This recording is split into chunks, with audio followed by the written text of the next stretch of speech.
Ladies and gentlemen of the Fourth Estate,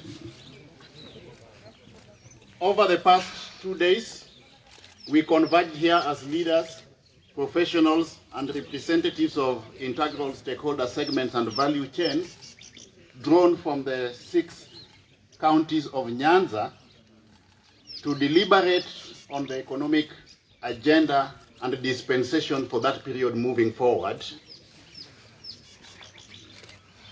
Our deliberations were informed by hitherto deliberations that had been held at grassroots levels within those 6 counties.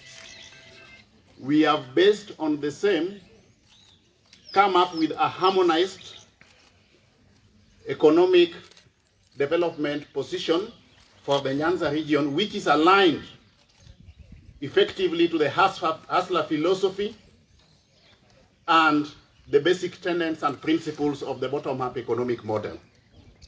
So we have got three different people who are going to articulate our position, which is basically the resolutions emanating from the 2-day meeting.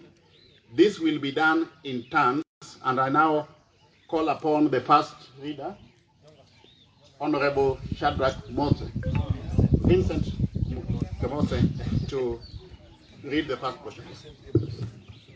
Your Excellency the Deputy President, my colleagues, members of Parliament, and other leaders present, the members of Fourth Estate, Your Excellency, we've converged here for the last 2 days, and we have engaged various delegates and leaders from the 6 counties of the Nyanza region, that is Nyamira, Kisii, Migori, Mutembei, Siaya, and Kisumu, with a few of presenting our views in terms of our economy. We have extensively engaged, and we have agreed on the following issues. This is a statement that I'm making, which has culminated today out of the 2-day engagement. And on the new political dispensation, we have had a productive consultative meeting with elected leaders, professionals, civil society, and other stakeholders from the Nyanza region. This is part of the ongoing Hustler Nation discourse that puts issues of ordinary people, mamamboga, border operators, farmers, traders, pastoralists, fishermen at the center of our political conversation. This is a new paradigm premised on freeing our country from ethnic politics and conversations that is only centered on leaders. We have a new engagement of people-centered issues with tangible, life-changing results. At the core of the Hustler Nation conversation is the bottom-up economic model that focuses on enterprises at the bottom of our social and economic pyramid. This is a departure from the trickle-down model that has for years excluded millions of citizens from the economic mainstream, denying them the opportunity to realize their full potential. This model has failed to create enough jobs, expand opportunities, and bring prosperity. Instead, it has fostered a hostile environment, benefited a few, spread corruption, patronage, and cartels. Over the past 2 days, we have held a brainstorming session with leaders, professionals, and representatives of integral stakeholder segments drawn from the Nyanza region. We have had a robust, extensive, frank, and candid engagement on the single most important destiny-changing discussion in our country's economic history. Ladies and gentlemen, the deliberations have led to the following outputs as the 23 key thematic areas as the economic development priorities of the Nyanza region. The first one is the revival of the sugar industry. This country continues to be a net importer of sugar, yet there exists a huge opportunity in Nyanza region being the backbone of sugar industry in the country.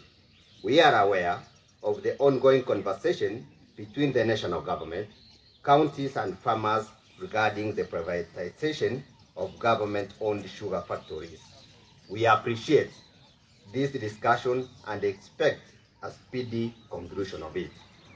Our deliberations further focused on enhancing production through the provision of quality and variety seeds and inputs to farmers and the processing with modern technology, which in turn will take the sector back to its growth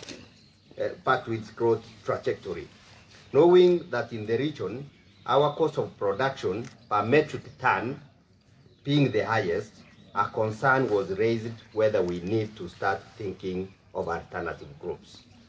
Ladies and gentlemen, on the second point on optimal exploitation of the fishing potential and the blue economy in general, we agree that the fish potential in Nyanza region is about 300,000 metric tons. However, this has declined to less than 120,000 metric tons over the years. As a result, Kenya is witnessing increased importation of fish, mainly from China. We need to change this trend by meeting the local demand through local production and bettering the lives of the fishing community. There exists opportunities of investment around the fish value chain, starting from organizing fish management units to cooperatives, establishing of cold storage facilities, expansion of cage culture fishing, access to fishing gear equipment through affordable financing, and countrywide promotion of fish consumption. On point number 3, we have agreed that rejuvenation of the cotton sector together with corresponding revival of economy. In relation to this, the cotton value chain, the revival of Kikomi and the mountains remains a priority in providing sustainable market for farmers. Up to that level, I will give my colleague this chance to proceed. Thank you, Mheshimiwa, Your Excellency. 4, we deliberated on matters bananas. We said the region recognized the need for adoption of tissue culture bananas to enhance productivity, modern collection system, storage facilities, and local value addition to maximize earnings for farmers. We also looked in the area of milk production, and we said participants appreciated the need to enhance milk production to make the region self-sufficient. This calls for investments around breeding, collection, and cooling, and enhanced extension services. Also, we looked at the area of coffee and said the forum acknowledged the potential for coffee to be a key source of income to most farmers in the region. It was agreed that there is need for investment in accessibility of high-quality seed varieties, mini processing, milling, and milling in the region. 7, small and micro enterprises, which is quite at the heart of the bottom-up. It was agreed that there will be modalities to support farmers and small and micro enterprises to access credit to boost productivity. And 8, the area of rice, there needs to be a keener focus on the exploitation of rice farming in the region, particularly expansion and operationalization. Unasikia hiyo kizungu vile ni kubwa. Of irrigation schemes that include Ahero, Oluch Kimira, and Lower Kuja schemes, among others. Regional financing institutions. The meeting unanimously agreed on the establishment and operation of a regional financial institution which would enhance access to affordable credit, which in turn will finance entrepreneurship. infrastructure, roads, water, sanitation, electricity, airstrips, and etc. Of priority in this area is the Lake Region Ring Road and upgrading of Kisumu International Airport Cargo Division. On mining, we said there's need to fully exploit the existing natural resources in the region. That includes gold in Migori, soapstone in Kisii, oil in Kano, Nyakach, and iron ore in Homa Bay. High value crops, enhancement of agricultural production in general, entailing and exploited potentials like tobacco, avocado, mango, sorghum, sweet potato, banana, maize, soya, and sunflower. On women, youth, and persons living with disability, quite a critical mass of the hustler nation. Harnessing and promoting economic development programs and opportunities for special interest groups. For example, women, persons living with disability, youth, and the elderly. And on 14, we addressed the issue of marginalization. This engagement will progressively cover all counties, regions, and all sectors of our economy. We have already held similar consultations with the Mount Kenya region. We have also planned similar engagements and consultations with the Western region, the Northern Kenya, Coast region, Nairobi, Eastern and Rift Valley regions. Other areas that we covered include establishment and operationalization of the national, of the regional bank and other deposit-taking financial institutions and circles from which people of the region can access cheap credit to influence entrepreneurship and trade.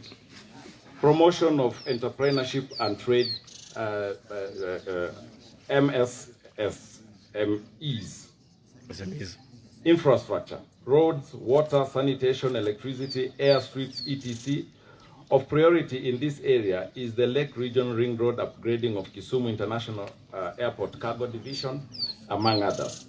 On the energy area, we looked into energy and the need to stabilize the energy so that the Jua Kali sector can have uninterrupted supply of energy.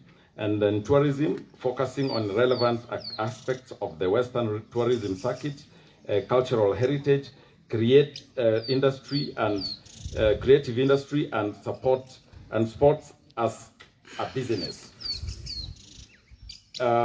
Education and training, upgrading and modernization of the health facilities, value addition, industrialization informed by the region's raw materials potential. Forestry, ICT, early childhood education, sports, creative industry and talent development, resource mobilization and society security, leadership and governance. And at this point, I'll give my sister to wind it up. Thank you.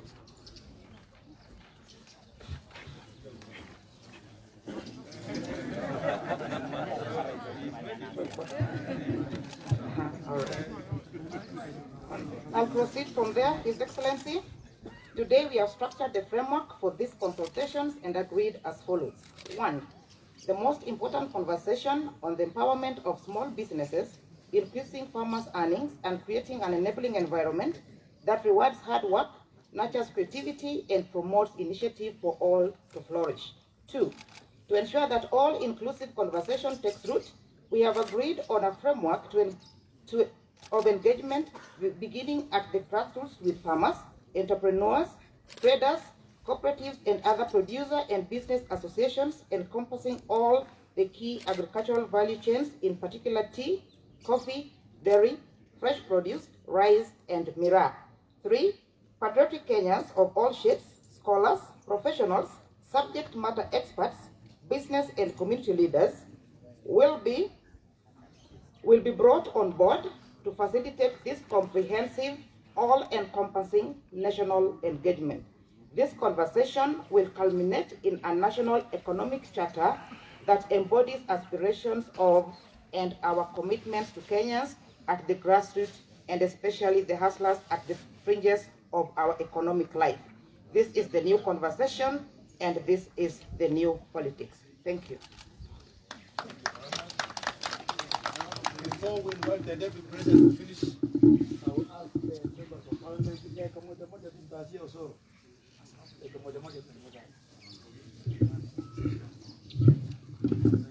Thank you very much, DG.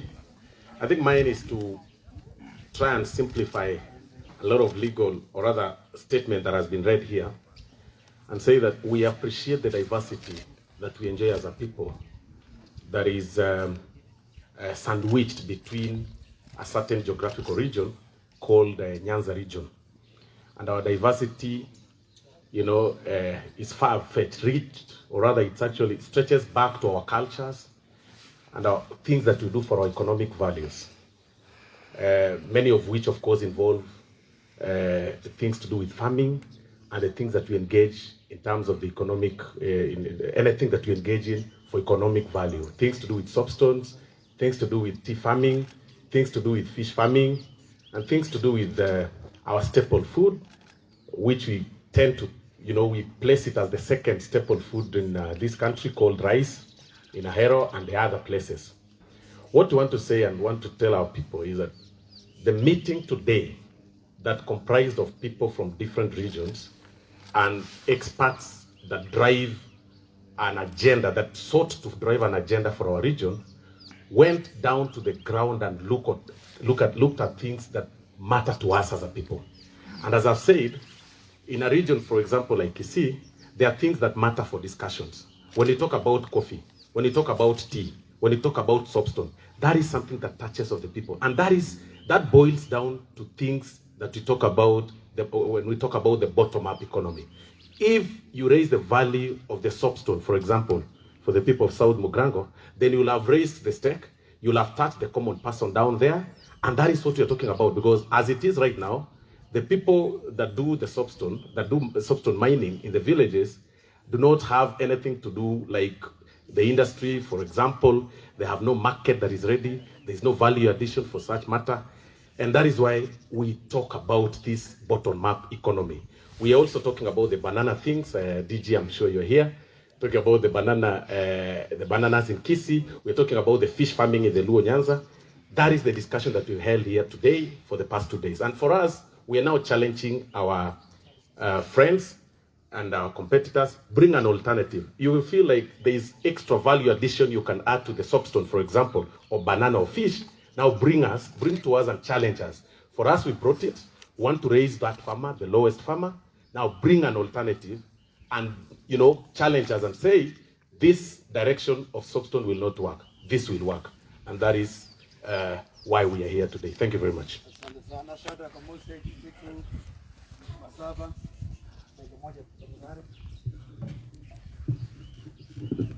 Thank you, Your Excellency, the Deputy President, and all of protocols observed.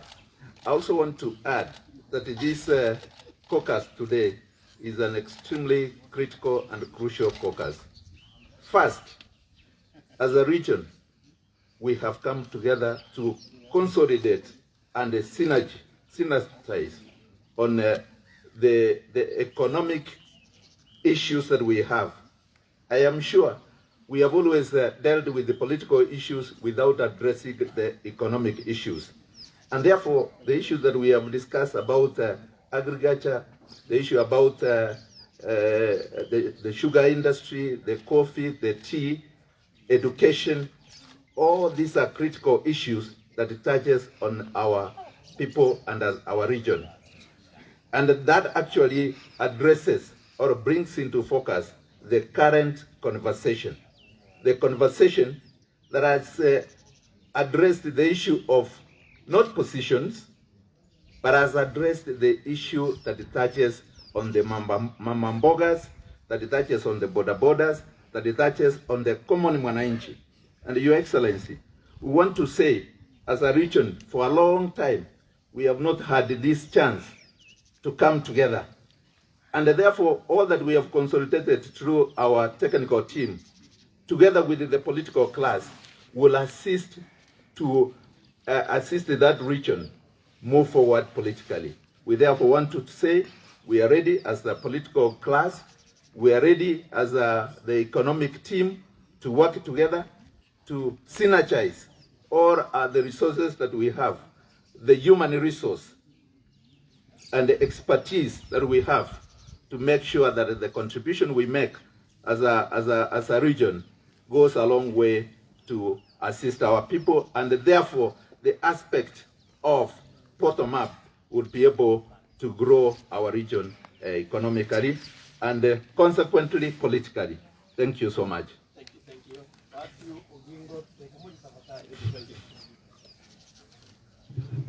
Thank you, Your Excellency, for bringing the diversity of Nyanza together to discuss the economic priorities of the region.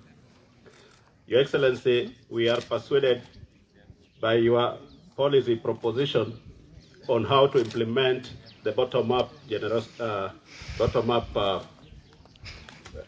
strategy. Your Excellency, I want to take this opportunity to say that this is a step that is consistent with the constitutional imperative that requires public engagement in policy development. And this will go a long way in shaping the next government that we are waiting for. Your Excellency, at this juncture, I want to call upon the people from the Lake region to liberalize the political landscape so that they can enjoy the diversity of information that is available in the political space. It is by liberalizing that you will appreciate the different policy propositions that will inform the decision-making going forward. I know, Your Excellency, you have told us and assured us that the next step will be to take this conversation to the grassroots. We want to appeal that let the competition shift from position competition to policy proposition competition so that the best can win and Kenya will gain going forward. And the best is known. Your Excellency, our counties, the 6 counties here assembled, all generate a GDP of about 100 billion every year. With a bottom-up approach, you are going to re-engineer the economy at the grassroots that will triple the GDP of these counties in a matter of 2 to 3 years. So we look forward to that empowering dispensation that will give our youth employment, that will give our women opportunity to do business, and that will build this Kenya to the level that we look forward to see it. Thank you very much.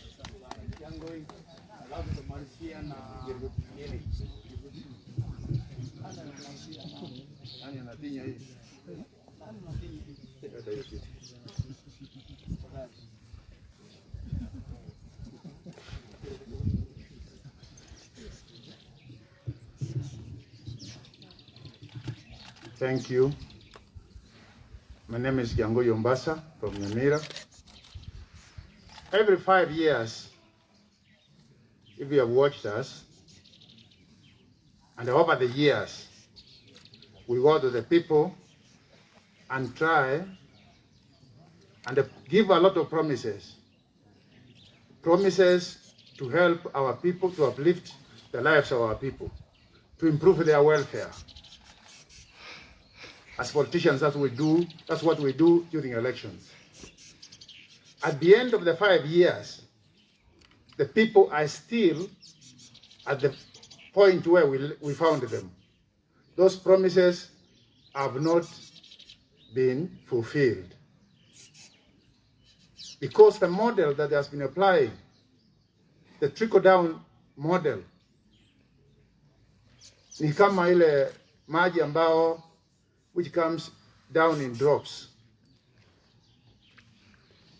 And when it comes down in drops, it will be enjoyed by very few people. It will touch very few people. That's why I want to thank you, Your Excellency, for this bottom-up model that we are introducing. And I cannot understand whatsoever why people with ordinary knowledge cannot understand the bottom-up model that will begin at the bottom. Will begin at the bottom and improve their welfare so that we cover a bigger base. It has been explained, and I think that's why this model is a perfect model for Kenya. I thank you.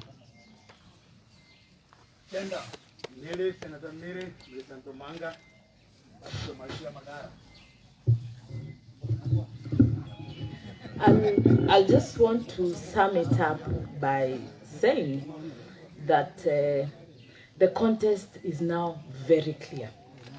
Ni kama usiku na mchana.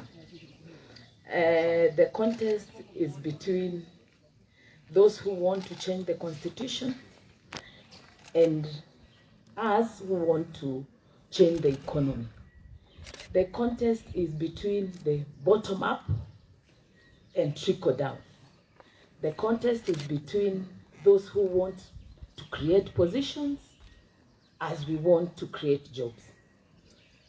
Our priority as a bottom-up, those who believe in a bottom-up economic model, is to make sure that millions of youths who are jobless in this country get jobs. And that's why we retreat and come to such a function to actually see how we can be able to help our people as a region and as a country as a whole. I'm sure when our competitors retreat, wanakuja vikao kama hizi, lakini hawafikirii maneno ya mwananchi. Wakikuja hizi vikao, ni wakuje waambiane, wewe ni kabila fulani, utaleta watu wa kabila yako, utapata kiti fulani, na wewe ni kabila fulani, utapata kiti fulani. Sisi tukija hapa, hoja yetu muhimu ni kufikiria mwananchi na shida ambazo mwananchi wa chini anazipitia. Asanteni sana. Your Excellency, distinguished participants in this forum, mine is to appreciate the entire technical team that put this document together. Your Excellency, I want to appreciate that you did indeed pick the brains of whatever it is that we are doing today, courtesy of the space you gave us. Our tribe is hustler, bottom-up economic model, full stop. They know that they don't understand this model.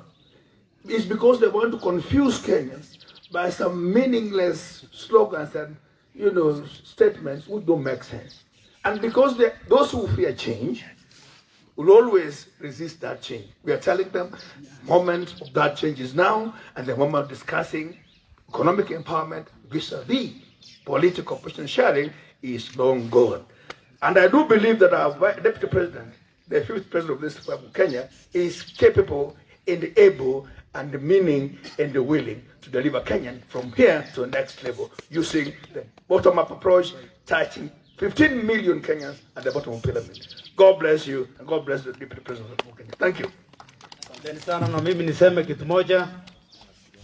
The bottom-up policy is the way to go. We know people are opposing it, but that's normal because people always are anti-change. But what they forget is that one thing that is always constant is change. We are prepared, and we will pursue this policy, which has been proven a success in other countries, in other areas, and we are sure that Kenya will be better under the 5th President, His Excellency, Dr. William Samoei Ruto. Na sasa nataka mkue karibu, akuje atumalizie.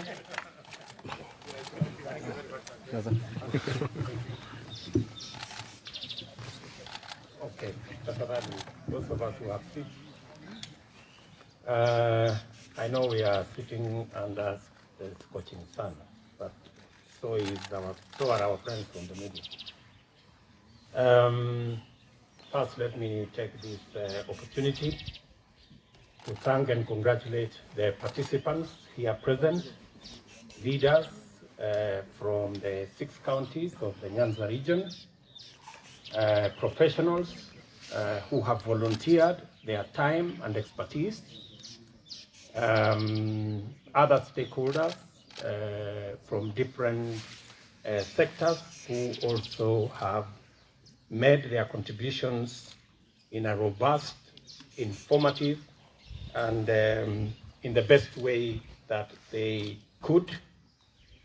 This retreat to discuss matters economy of the 6 counties is a culmination of many meetings in different places by different groups and different sectors. And what you see here is a small representation of a very robust and wide engagement of leaders and stakeholders from across the political divide and across the sectoral divide in the Nyanza region, the 6 counties in that Nyanza region.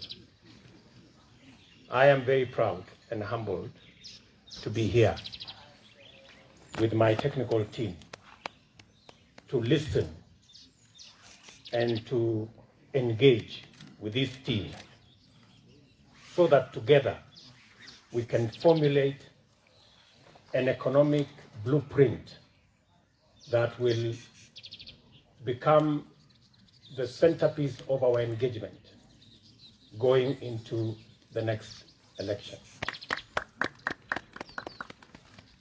I must admit that there is tremendous experience and knowledge that I have witnessed coming from this team. There is a wealth of information that we have gathered out of this engagement, and it will significantly enrich our thoughts and the plan that we have for our country going forward. I did promise the country that we are going to change the conversation. That's roughly about a year ago. Today, I'm a very proud Kenyan that the conversation has actually changed. And that the discourse we are having today in Kenya is not about the usual politics of alliances building, of position sharing, of power sharing, that for the very first time in the history of our country, the political discourse is about the economy of our country. You may like it or not, but every leader today in Kenya has been forced to have a discussion of some sort about the economy. And I am encouraged that the people of Kenya have forced the political class to discuss about the economy. There is all shades of economy that we are now discussing. There is the textbook economy that is being pushed by some of my friends. There is another rural economy. There is all manner of economy. And from where I sit, this is the best that we can do for our country. Because we are not discussing tribal alliances. We are not discussing position sharing alliances. We are not discussing power sharing alliances. We are discussing the economy of our country. And I want to specifically thank the Hustler Nation in Kenya for insisting that they do not want to participate in a discourse about tribes and positions and power and the sharing of it, but they want to discuss the economy of our country from right at the bottom. Ladies and gentlemen, the second issue I would want to say here is listening to the leaders, stakeholders, and professionals from the Nyanza counties. I am very happy that they are making suggestions around how we can build the cotton value chain using biotech cotton seeds that hopefully will double our production, engage close to 1.3 million farmers in our country, and build a whole textile value chain that will not only create jobs, it will also create wealth and be able to put in the pockets of farmers resources. Same to do with the blue economy. How the blue economy, we can go into fishing industry on cages and making sure that we have modern infrastructure around storage, around transportation, and they have also suggested the relevant infrastructure for us to be able to achieve that. And all the other sectors that they have suggested. In a nutshell, we have agreed with this team that we need to sort out 3 fundamental issues as we drive this economic debate. Number 1 is to ensure that we invest public and private sector resources in creating or in infrastructure, whether it is physical or business infrastructure, that will create jobs for the millions of jobless young people in Kenya. At the bottom of the pyramid, we have close to 4 million jobless Kenyans. And the discussion in this meeting is on how we are going to invest in physical infrastructure that create those jobs, business infrastructure that create those jobs, value addition, agro-processing, manufacturing, industrialization that create those jobs. Secondly, we have agreed on how we are going to increase production and productivity in the very important area in our economy of agriculture. From sugarcane to cotton to bananas to avocados to mangoes, the whole of that agricultural value chain, so that we can not only enhance productivity, we can also enhance production, so that we can improve earnings to our farmers. We have agreed with this team that we are going to look at the crops that are there now, how we can enhance their productivity and production, and we can also look at alternative crops, high-value crops that can also help farmers in that region to be able to improve their earnings, whether we are looking at coffee, whether we are looking, because the coffee market, if we remove the cartels, we can increase 10-fold our national production of coffee, because there is a market for coffee worldwide, especially Kenyan coffee, and all the other sectors that we are involved. That is the second item, how to increase the productivity, how to increase production of all our farming value chains, from livestock to crops and to new high-value crops. And thirdly, we have also agreed on how to organize farmer groups, business people,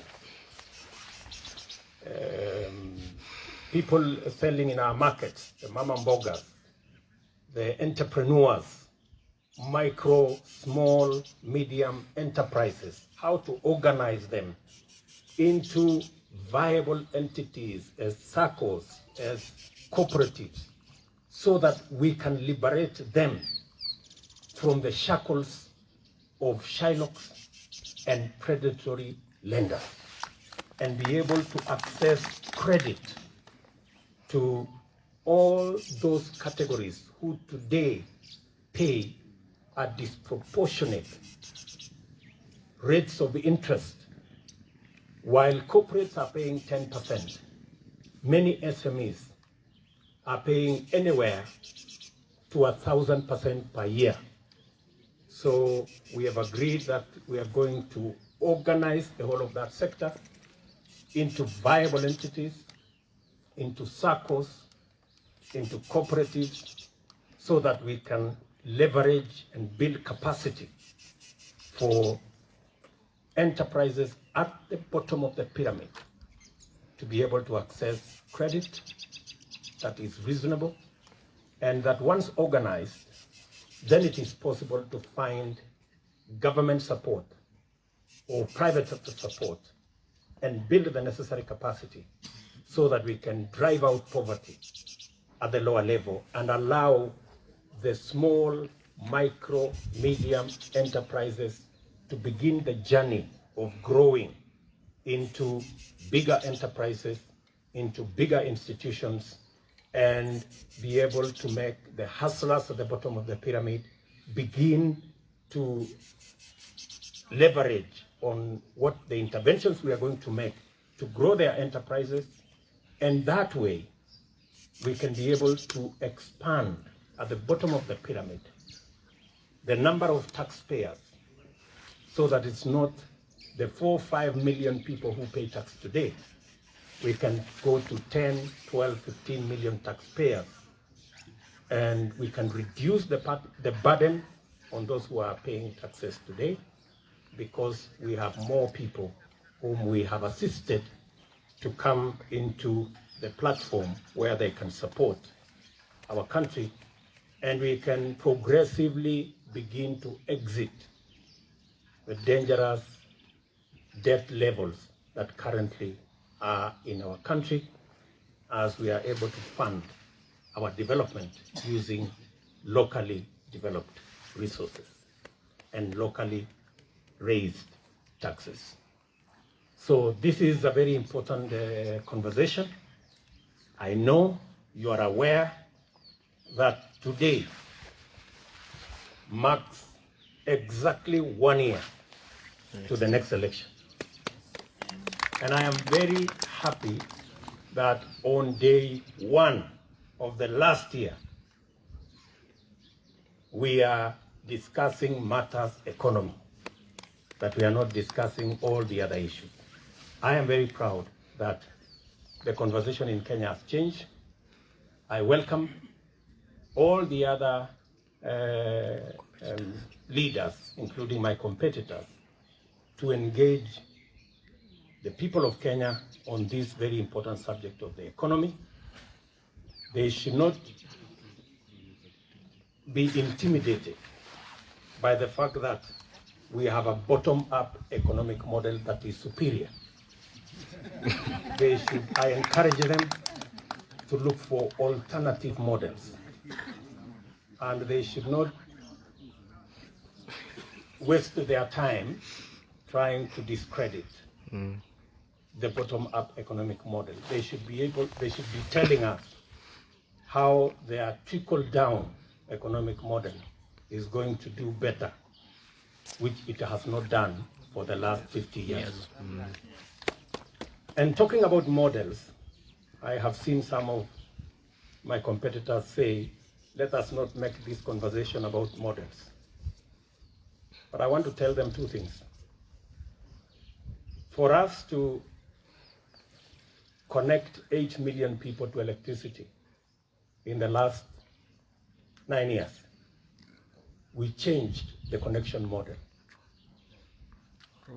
For us to construct more tarmac in Kenya, we changed the construction model and came up with 3 different designs. For us to build an extra 150 technical training colleges, we had to interrogate our education model.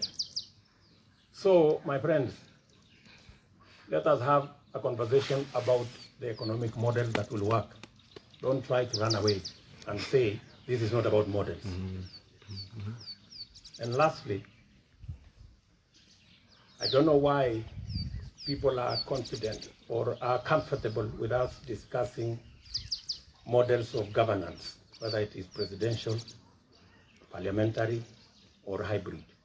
But when we come to a discussion about an economic model, you want to tell us models are not important. My friends, models are important.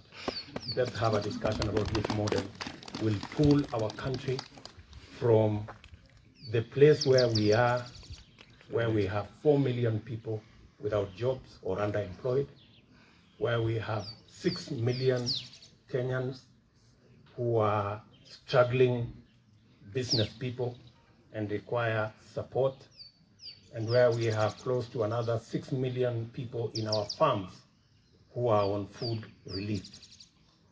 It is that situation that we must correct. And we can only correct that situation by having a conversation around our economy.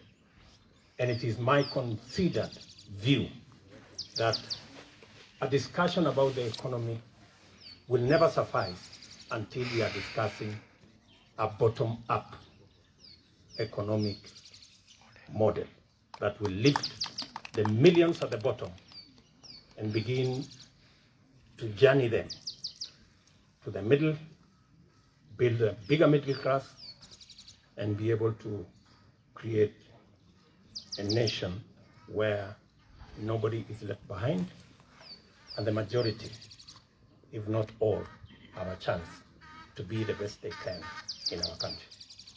Thank you very much.